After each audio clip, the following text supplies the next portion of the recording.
오늘의 육아 헤드라인입니다. 배우자가 있는 여성 약 2명 중 1명은 양육비나 교육비 등 경제적 부담으로 더는 아이를 낳지 않기로 정했다는 조사 결과가 나왔습니다. 한국 여성 10명 중 4명은 저임금 노동에 시달리는 것으로 나타났습니다. 정부가 포용국가 실현을 위한 사회정책 추진 계획을 발표했습니다. 복지 혜택을 늘려 국민 삶의 질이 좋아지면 자연히 소비나 일자리가 증가할 것이라는 계산입니다. 이상 오늘의 육아 헤드라인 뉴스입니다. 매일 블루베리를 먹으면 심혈관 질환 발병 위험을 20%가량 줄일 수 있다는 연구 결과가 나왔습니다. 블루베리 속에 풍부한 안토시아닌 성분 덕분인데요.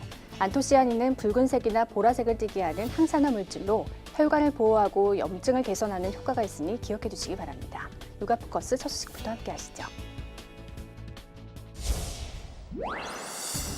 배우자가 있는 여성 약 2명 중 1명은 양육비나 교육비 등 경제적 부담으로 더는 아이를 낳지 않기로 정했다는 조사 결과가 나왔습니다. 한국보건사회연구원의 자녀 출산 실태와 정책 함의 보고서에 따르면 기혼 여성들이 이상적으로 생각하는 자녀 수는 평균 2.16명이지만 실제 출산한 자녀 수는 평균 1.75명에 그쳤습니다. 기혼 여성의 출산 중단 이유를 조사한 결과 자녀 교육비 부담, 자녀 양육비 부담 등 경제적 이유로 분류될 수 있는 응답 비율이 47%로 절반에 달했습니다.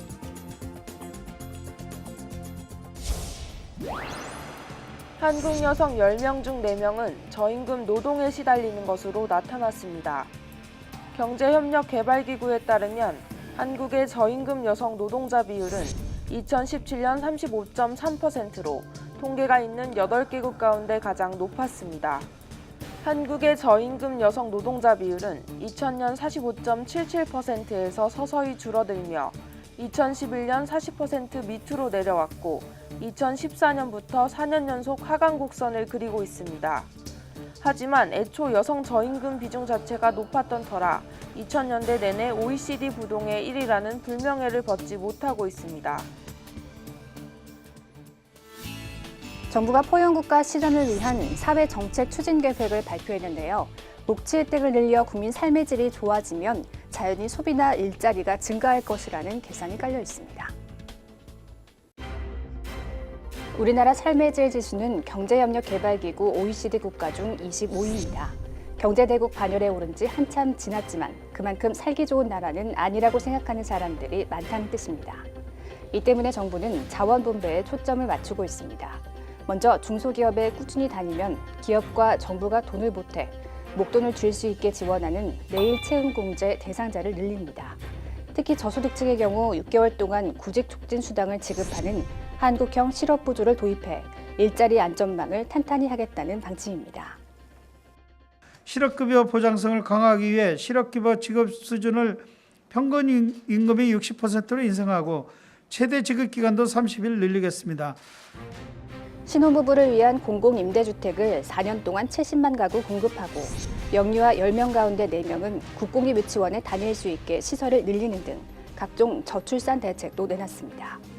MRI와 초음파 같이 건강보험이 적용되지 않던 비급여 항목을 줄이는 일명 문재인 케어를 확대하고 아동수당과 기초연금 대상도 늘립니다. 갑자기 큰돈 나갈 일을 최대한 줄이겠다는 겁니다. 또 주 52시간 도입으로 여가 생활을 즐기려는 수요가 늘어난 만큼 모든 읍면동에 문화체육시설을 한 곳 이상 만들 계획입니다. 이를 통해 삶의 질 지수를 5년 뒤 OECD 20위까지 높이겠다는 것이 정부 목표지만 300조 원이 넘는 막대한 예산 확보는 과제로 남았습니다.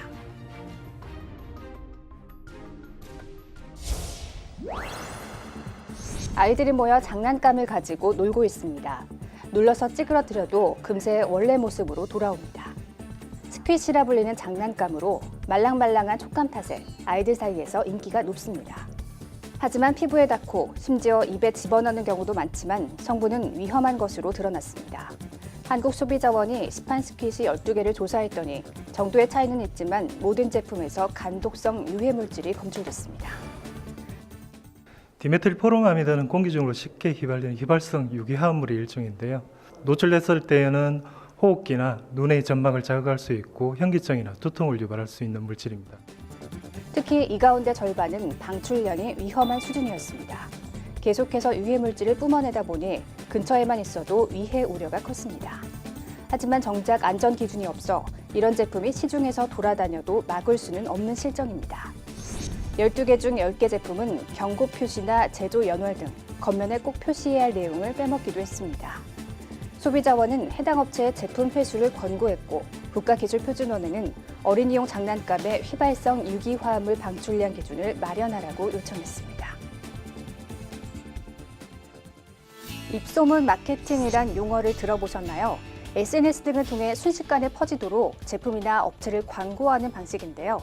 주부들이 많이 찾는 지역 맘카페를 이용해 허위 광고를 한 업체 직원들과 이를 의뢰한 의사 등이 무더기로 적발됐습니다. 아이 유치원을 추천해달라며 맘카페에 질문이 올라오자 5분 만에 댓글이 달리고 잇따라 동일 유치원 추천글이 이어집니다. 선생님들이 훌륭하다는 칭찬부터 수업이 다양하다는 댓글까지 긍정적인 내용만 올라옵니다. 또 다른 맘카페에서는 병원 추천이나 한방 다이어트 추천을 받고 마찬가지로 우호적 댓글이 잇따릅니다. 광고업체가 병원 등 광고주로부터 의뢰를 받아 시나리오를 쓰고 실제 사용 후기인 것처럼 위장해 주부들이 많은 지역 맘카페에 게시글을 올리는 방식입니다. 한 사람당 한 30개에서 40개 정도 업체를 맞는 것 같았습니다. 맘카페 내에서 거짓된 정보로 이렇게 자문자답식으로 네이버 아이디를 대량으로 구매해서요. 경찰은 지난 3년간 허위 광고를 한 업체 3곳에 정보통신망법 위반 혐의를 적용하고 병원 등에 대해서는 의료법 위반으로 17명을 검거해 모두 26명을 기소 의견으로 송치할 예정입니다. 비실명 포털 계정 800개를 개당 3,000원에서 6,000원에 구입한 후 광고주와 3개월에서 24개월간 광고 계약을 체결하고 허위 광고 글 2만 6천여 회를 걸쳐 게시한 혐의를 받고 있습니다. 경찰은 불법 계정으로 거짓 후기 등을 올려 왜곡된 정보를 제공하는 행위를 지속적으로 감시할 방침입니다.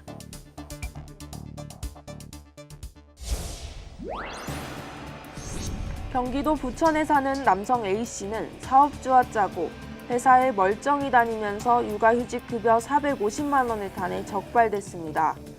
경찰인 B씨는 육아휴직 2년 3개월 동안 두 아이는 아내에게 맡기고 로스쿨에 다녀 징계를 받았습니다.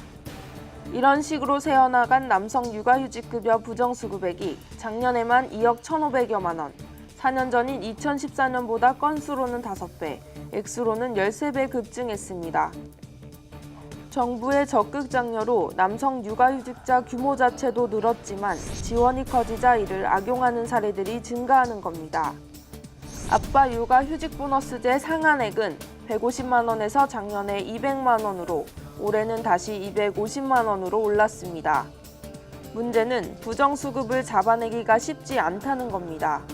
휴직 기간에 신고 없이 이직하거나 다른 일을 하고 사업주와 공모해 허위 서류로 본인은 휴직비를, 회사는 대체 인력 지원금을 챙기는 사례가 많았습니다. 상당수가 옆에서 신고하지 않으면 알기 어려운 경우들입니다. 육아휴직 기간 중에 취업신고가 들어온다든가 어디에서 이동직을 해서 돈을 받았다든가 뭐 이런 부분이 뜨는 거죠. 어려움이 있는 부분은 맞고요. 다만 저희도 최대한 시스템상으로 많이 확인하려고 하고 있고, 승진 누락과 경력 단절 등 공공연한 불이익 때문에 육아휴직을 쓰고 싶어도 못 쓰는 아빠들이 많지만 한쪽에서는 지원금이 소리 없이 새고 있습니다. 지난 2월 25일 국회 앞에서 사립유치원단체인 한국유치원총연합회가 대규모 집회를 열었습니다. 정부가 시행하는 유치원 3법과 유아교육법 시행령 때문입니다. 이번 집회는 유아교육 사망선고 교육부 시행령 반대 총궐기 대회로서 주최 측 추산 2만여 명의 집회 참가자가 모였습니다. 이들은 사립유치원의 국가관리 회계 시스템 에듀파인 사용과 회원 시 3분의 2 이상 동의 의무화 등을 규정한 유아교육법 시행령에 대해 반발하며 이번 집회를 마련했다고 밝혔습니다. 사유재산인 사립유치원에 대해 헌법 23조에 따른 정당한 보상은 고사하고 35억 넘게 투자된 자산에 대해 어떠한 인정도 없다고 하며 이제는 유아교육법과 시행령을 고쳐 사소한 위반에도 형사처벌을 하겠다고 협박합니다.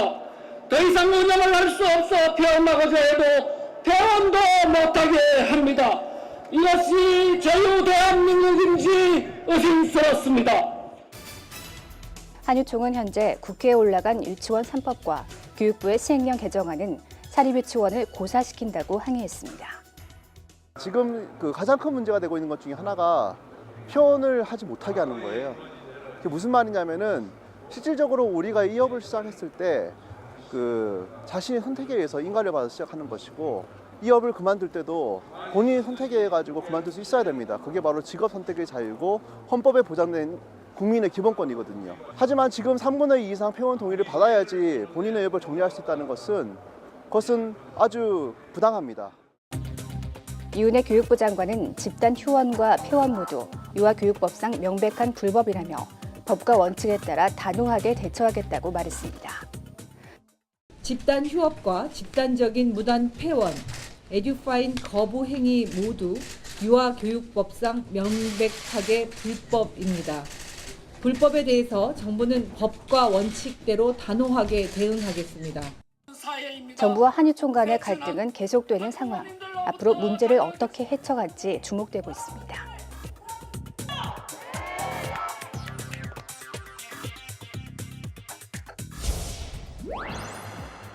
서울 한 카페의 온라인 채용 공고입니다. 제목에 버젓이 남자 직원 우대라고 적었습니다. 고용노동부가 작년 9월부터 운영 중인 고용상 성차별 익명신고센터에 이런 사례가 122건이나 접수됐습니다. 전남도청은 청원경찰과 청원산림보호직 지원 자격을 남성으로 한정했고, 전북의 한 신협도 여성은 지원할 수 없다고 안내했다 노동부 지적을 받았습니다. 한 병원은 여성 전공의가 특정 과에 지원하려 하자 여성이라는 이유로 거절했고, 바리스타를 뽑으면서 남성 군필자만 받겠다고 한 카페도 있었습니다. 이처럼 채용 과정에서 대놓고 성차별한 사례가 63건으로 가장 많았습니다. 면접에서는 여성에게 뚱뚱하다 등 외모를 지적하는 말을 하거나 결혼과 임신 계획을 묻는 경우도 있었습니다. 한 회사는 입사 후 뒤늦게 기혼자임을 알고 여성 직원에게 퇴사를 권고하기도 했습니다. 승진이나 근무지 차별 신고는 33건이었습니다. 여성에게 업무와 무관한 행사나 청소를 맡기기도 했는데 노동부는 이 가운데 2건을 진정사건으로 전환해 조사 중입니다. 익명신고만으로도 행정지도하고 사업장 근로감독에 착수를 하고 있고요. 그리고 피신고 사업장에 대해서는 법 위반 여부하고 상관없이 집중 근로감독을 실시하거든요. 임금차별 신고 26건은 확인 결과 성별이 아닌 직무에 따른 임금 격차로 비합리적인 차별은 없었다고 노동부는 밝혔습니다.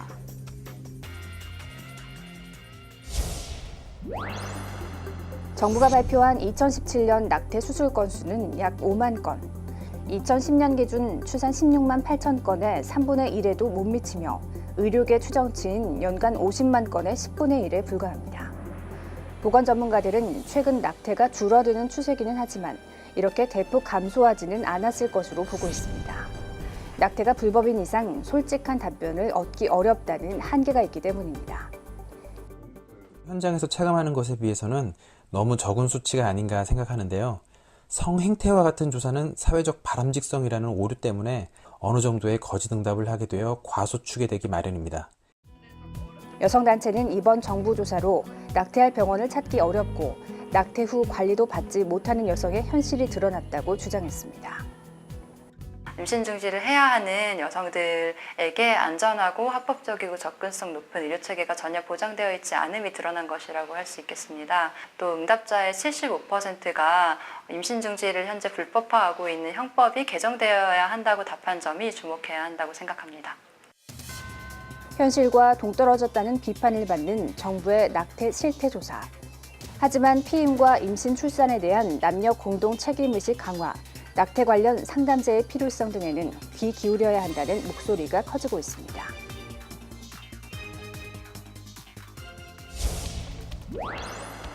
노인 여러 명이 모여 살며 텃밭을 가꾸고 함께 취미생활도 즐깁니다. 단지 안에 물리치료실과 건강상담실이 있고 의사가 수시로 찾아옵니다. 일명 케어 안심주택입니다.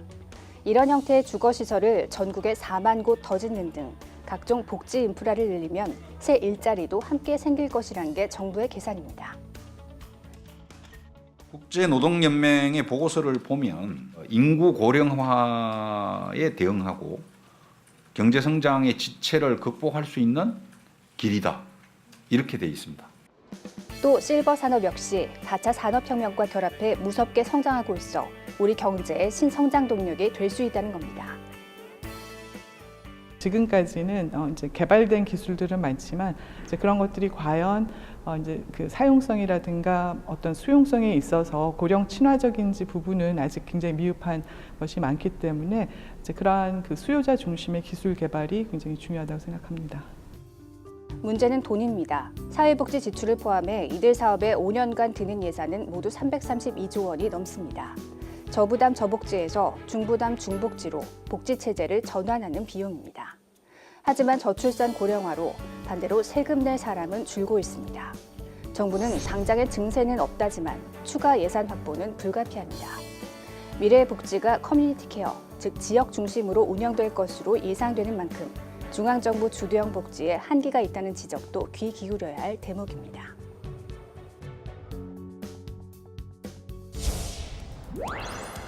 미세먼지 특별법 시행으로 전국 17개 시도에서 통일된 기준에 따라 미세먼지 비상 저감 조치를 발령할 수 있습니다. 시 도지사는 당일 초미세먼지 평균 농도가 세제곱미터당 50 마이크로그램을 초과하고 다음 날도 50 마이크로그램을 웃돌 것으로 예상되면 비상 저감 조치를 내릴 수 있습니다. 당일 주의보나 경보가 발령되고 다음 날 평균 농도가 50 마이크로그램을 넘을 것으로 예상되는 경우와 다음 날 평균 농도가 75 마이크로그램을 초과할 것으로 예상되는 경우에도 비상 저감 조치를 발령할 수 있습니다. 석탄 화력 발전소 등 미세먼지 대량 배출 시설과 날림먼지가 발생하는 건설 공사장에는 가동률 조정과 공사 시간 조정 등 조치를 할 수 있습니다. 이를 위반하면 200만 원 이하의 과태료가 부과됩니다. 자동차 운행 제한은 시도별 조례로 시행하는데 조례 제정을 마친 서울시는 비상 저감 조치 발령 다음 날 오전 6시부터 오후 9시까지 배출가스 5등급 차량 운행을 제한합니다. 경기도와 인천시는 올 상반기 중 조례를 제정해 6월부터 자동차 운행 제한을 하기로 했고 수도권의 시도는 CCTV 등 단속 시스템을 구축한 뒤 올해 하반기부터 순차적으로 시행할 예정입니다. 시 도지사는 필요하다고 판단되면 학교와 유치원, 어린이집에 휴업 휴원이나 수업 시간 단축 등을 권고할 수 있습니다. 어린이와 노인, 임산부 등 취약계층 이용시설이 집중된 곳은 미세먼지 집중관리구역으로 지정해 관리합니다.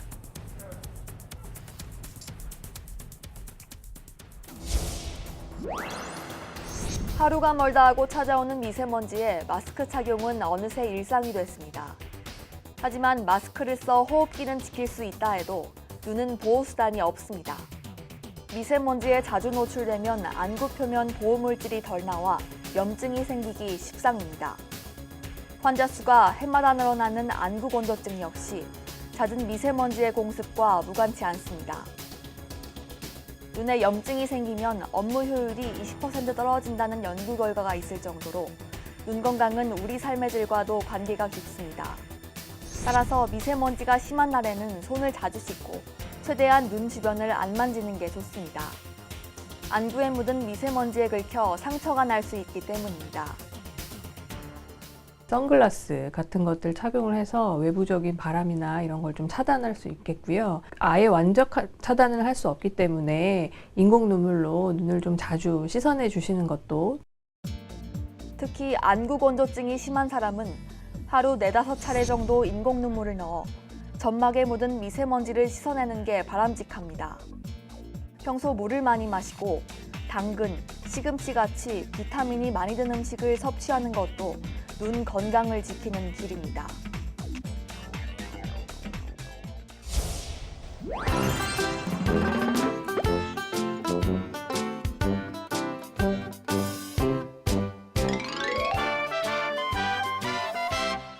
깊은 산 속에 도토리들이 모여서 키를 재어보았어요. 내가 제일 뚱뚱하니까 내가 대장이야. 아니야, 난 너보다 키가 크니까 내가 대장이라고. 모두 자기가 대장이라고 자랑만 했지만 꼬마 도토리는 아무 말도 하지 않았어요. 그때 마침 바람이 세차게 불어왔어요. 얘들아, 조심해! 바람 아저씨가 오고 있어! 친구들은 꼬마 도토리가 소리쳐도 들리지 않나 봐요. 잘됐다! 이 녀석들 싸움을 하고 있구나. 우은주 내줘야겠어. 윙! 윙! 내 몸이? 내 몸이? 자기가 대장이라고 하던 친구들은 모두 언덕 아래로 떨어지고 말았어요. 불쌍한 도토리 친구들, 그러게 내 말도 듣지. 바람이 세차게 불어오자 꼬마 도토리만 나뭇잎 이불을 덮고 꾹꾹 숨어버렸대요.